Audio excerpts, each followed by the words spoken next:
नमस्कार दोस्तों, स्वागत है आपका पाताल लोक न्यूज में। कल राज्य के अंदर शिवराज सरकार ने अपने मंत्रिमंडल का गठन कर दिया है। इसमें कुछ नए चेहरे भी हैं और कुछ वे लोग भी हैं जो कमलनाथ सरकार में भी मंत्री के पद पर थे। कल समारोह के अंदर कुछ मंदसौर के कांग्रेस नेता भी नजर आए हैं जो कि अब बीजेपी में शामिल हो गए हैं। इस पूरे मुद्दे पर आज पाताल लोक ने मंदसौर जिले के नव निर्वाचित जिला अध्यक्ष नवकृष्ण जी पाटिल से चर्चा की है। बहुत बहुत शुक्रिया पाटिल जी हमारे साथ बात करने के लिए। सबसे पहले आपको बहुत बहुत शुभकामनाएं। मंदसौर जिले के कांग्रेस के आप अध्यक्ष बन चुके हैं नए, तो इसी से मेरा सबसे पहला सवाल है सर के पहले जो कार्यकारिणी थी वो अलग थी, अब आप जब अध्यक्ष बने हैं तो एक नई कार्यकारिणी को आपको गठन करना पड़ेगा, तो वो कब तक होगा और आप इसमें किस प्रकार किन लोगों को प्राथमिकता देने वाले हैं?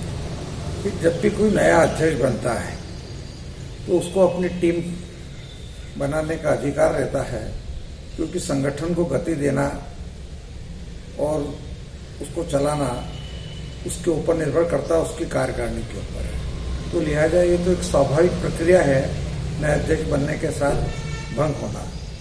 अब पहली प्राथमिकता तो जिस उद्देश्य से मुझे बनाएगा, मेरे सामने सुहासरा का चुनाव है और सुहासरा के चुनाव को प्राथमिकता देकर मैं उसमें लगा। मेरी ऊपर चर्चा भी हुई, तो मेरा प्रयास पहले होगा कि मैं पहले कुछ कार्यवाहक अध्यक्ष बना के और अपना विश्वस्त साथियों के साथ काम चलाऊंगा और सुहासरा का चुनाव है, उस चुनाव में जो लोग ईमानदारी से काम करेंगे मेरे द्वारा दिए हुए किसी भी विधानसभा क्षेत्र के, तो और सुहासरा क्षेत्र के भी, दरोट क्षेत्र के भी, तो जो लोगों को टारगेट देंगे उस टारगेट को पूरा करेंगे, उनको कार्यकारिणी में मैं लूंगा। यानी कि मेरा मतलब है कि अभी विधानसभा का चुनाव सितंबर में है, उसके पहले तक मैं विस्तारित नहीं करूँगा, कार्यवाहक अध्यक्षों से काम चलूंगा।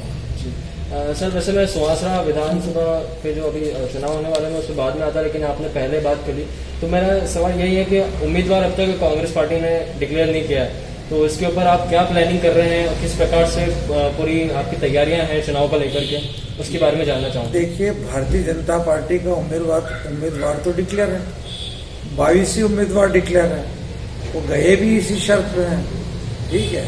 तो ये जनता को भी पता है, जनता ने मैंडेट दिया 5 साल के लिए और मैंडेट दिया था कांग्रेस को।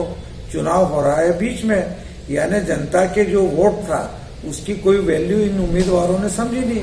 भारतीय जनता पार्टी ने खरीद फरोख्त करके जो मैंडेट जनता का दिया था, जनता के मैंडेट का अपमान किया। तो जनता तो भरी हुई बैठी हुई है। ये जो चुनाव है सुहासरा का, कांग्रेस और भारतीय जनता पार्टी का तो बात का है, ये चुनाव जनता का है और बुद्धिजीवियों का है। चाहे बुद्धिजीवी भारतीय जनता पार्टी के भी है, वो लाइक नहीं करते हैं इस प्रवृत्ति को, तो ये चुनाव जनता का है और जनता के साथ विश्वासघात करने वाले, मतों के विश्वासघात करने वाले उस व्यक्ति के बीच में है। इसलिए लिहाजा हम तो चुनाव जीतेंगे, उम्मीदवार कोई भी खड़ा हो।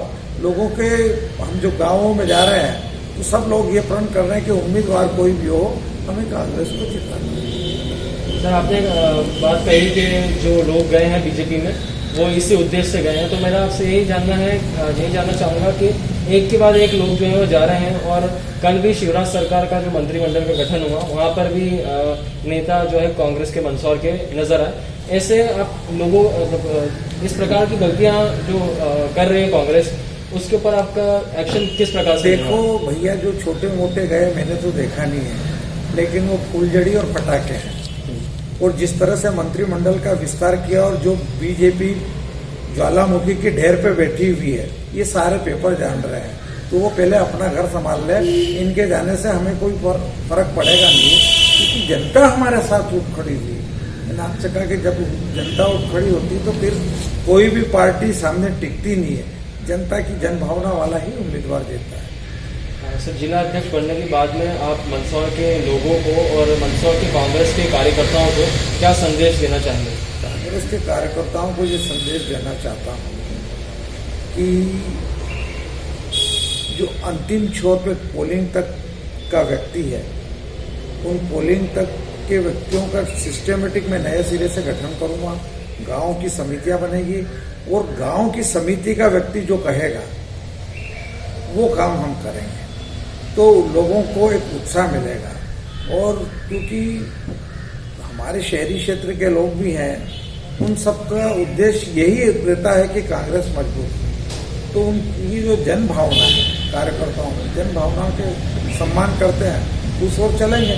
और मैं उन सबको जवाबदारी दूंगा। एक बात मैंने अपने कार्यालय में भी पद ग्रहण के टाइम कहा था कि मैं अनुशासन पहले मानूंगा। अगर कोई अनुशासन नहीं मानेगा और इसने बदतमीजी करी, मैं कांग्रेस से उनको निकालूं, क्योंकि जिस संगठन में अनुशासन नहीं है वो संगठन जिंदा नहीं रह सकता। वो केवल कांग्रेस के लिए लागू नहीं होता, ये राष्ट्र के लिए लागू भी होता है, हर पार्टियों के लिए लागू होता है, अनुशासन घर में भी लागू होता है। तो ये जरूरी है। सर, कोरोना वायरस के ऊपर मैं आपसे बात करना चाहता हूँ। लगातार पॉजिटिव मरीज जो है मंदसौर में बढ़ रहे हैं, तो लोगों के लिए आप कोई मैसेज देना चाहेंगे? देखिए, मैं गांव में लगातार घूम रहा हूँ, जबरदस्त भीड़ आ रही है और माला पहना रही है, स्वागत कर रही है। मैं खुद बहुत डरा हुआ हूँ। परसों मैंने एक संदेश निकाला अपनी पेज पे और हमारा जो कार्यकर्ताओं का ब्लॉक अध्यक्षों का ग्रुप है उससे मैं जुड़ा हुआ कि कोई भी हमें माला नहीं पहनाए।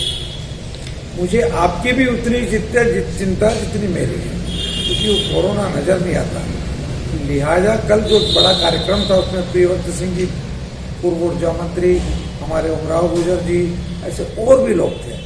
एक भी माला किसी नेता को पहनाई नहीं गई है।